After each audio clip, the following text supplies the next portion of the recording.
As part of BBB's Give.org Building Trust series, we're here today with Dr. Karen N. Knudsen, CEO of the American Cancer Society. Thanks for being with us, Dr. Knudsen. Thank you so much for having me. It's a pleasure to be here. Dr. Knudsen, tell us about the mission of the American Cancer Society and the progress you're making toward it. Our mission at the American Cancer Society is to improve the lives of cancer patients and their families. So how does that look in practice? We have a three-pillar strategy. The first is for cancer research. We are the largest funder of cancer research outside the U.S. government. And those advances in cancer research have been realized in a 33% decline in overall cancer mortality since the high watermark of cancer mortality in the U.S. in 1991.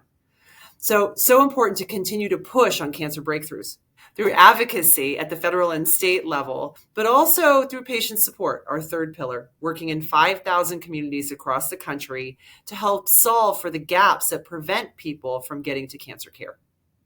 What is the American Cancer Society doing to help us address some of the social determinants of health?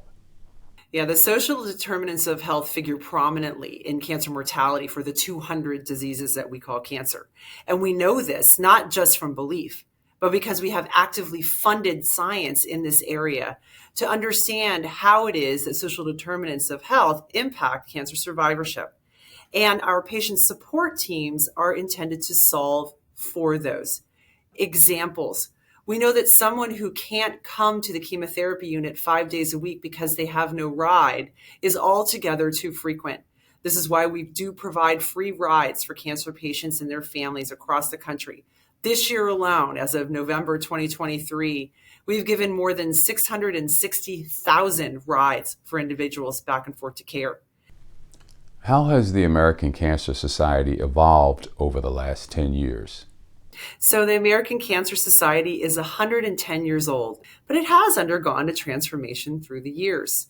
Most recently, as going from a federated model of different iterations of the American Cancer Society across the country, all doing good in the world, but truly separate organizations, to one organization, ACS Strong, nationwide. What does it mean to the American Cancer Society to be a BBB accredited charity? We are so grateful for the Wise Giving Alliance accreditation. This is one more data point that provides transparency about our mission and exemplifies why it is that we do what we do. Dr. Knudsen, I want to thank you for joining us today, and I wish you continued success with the work you're doing at the American Cancer Society. Thank you so much.